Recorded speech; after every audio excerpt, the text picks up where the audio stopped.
तो बच्चों अब अपने देखेंगे हिसाबी पद्धति के उपदेश्य, लक्षणों के और अर्थ की जानकारी अपने ने पिछले वीडियो में अपने कर चुके हैं। अब देखेंगे हिसाबी पद्धति के उपदेश्य, जिसमें पहला है आपका स्थायी रिकॉर्ड। जो हिसाबी पद्धति में जो हिसाबी नामा का जो चौपड़ा होता है उसके अंदर क्या लिखा जाते हैं, हिसाब लिखे जाते हैं, जो लंबे समय तक हम क्या कर सकते हैं, व्यापारी उपयोग कर सकते हैं। दूसरा है प्रत्येक व्यवहार की हिसाबी असर जानना। व्यवहार उधार हो अथवा रोकड़ हो, परंतु प्रत्येक व्यवहार की क्या दी जाती है, असर दी जाती है, जिस पर से हमें ख्याल आता है कि हमने कितना रोकड़ व्यवहार किया है अथवा कितना उधार व्यवहार किया है।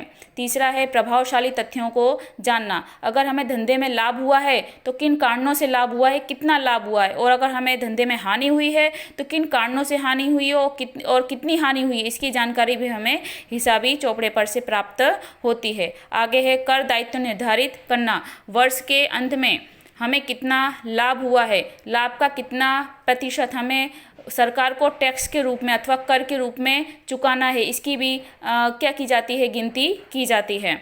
आगे देवा का प्रमाण जानने के लिए, धंधे में उधार व्यवहार होता है, जब उधार खरीदी होती है तो हमारा क्या बढ़ता है, दायित्व बढ़ता है। तो हमें वर्ष के अंत में हमने कितनी उधार खरीदी की है अथवा हमारा दायित्व कितना है, इसकी जानकारी भी हिसाबी चौपड़े पर से प्राप्त होती है। आगे का पॉइंट है लेना का प्रमाण जानने के लिए। अगर हमने धंधे में क्या की है, उधार बिक्री की है, हमने उधार माल बेचा है, तो हमें सामने वाले से कितनी पूंजी लेनी है अथवा कितने लोगों से पूंजी लेनी है, इसकी जानकारी भी हिसाबी चौपड़े पर से प्राप्त होती है।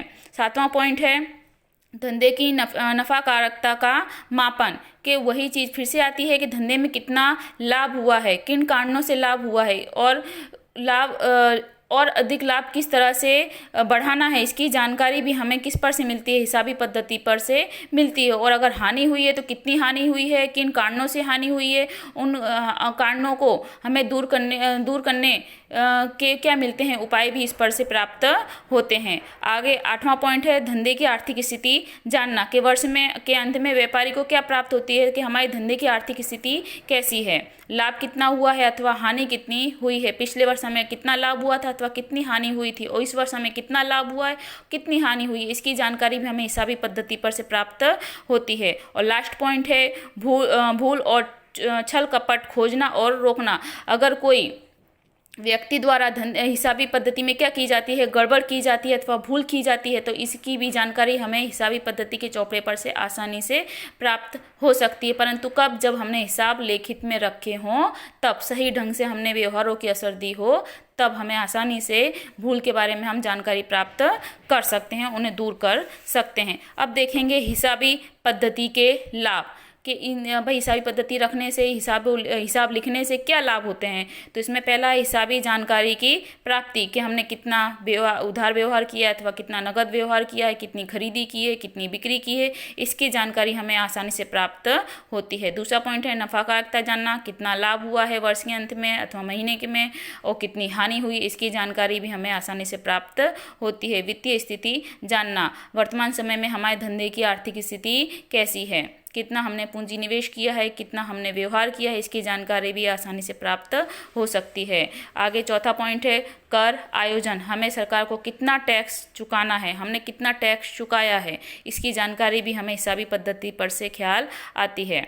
आगे धंधा का मूल्यांकन, अगर व्यापारी अपने धंधे को किसी अन्य व्यक्ति को क्या करना चाहे, बेचना चाहे, तो अपने धंधे की वो कितनी कीमत रखेगा, इसकी जानकारी भी हमें हिसाबी पद्धति पर से ख्याल आती है। आगे निर्णय लेना, अगर हमें धंधे में पूंजी निवेश करना है तो कितना करना है, बाहर से हमें बाजार में से कितनी पूंजी प्राप्त करनी है, हमारी खुद की मालिकी की पूंजी कितनी है, इसकी जानकारी भी हमें किस पर से मिलती है, हिसाबी पद्धति पर से ही मिलती है। प्रमाण के स्वरूप में, अगर किसी कर्मचारी द्वारा अथवा अन्य कोई पक्षकार द्वारा अगर हम पे किसी प्रकार का कोई झूठा आरोप लगाया जाए, तो हम अपने हिसाबी चौपड़े को क्या कर सकते हैं, अदालत में सबूत के तौर पे प्रस्तुत कर सकते हैं।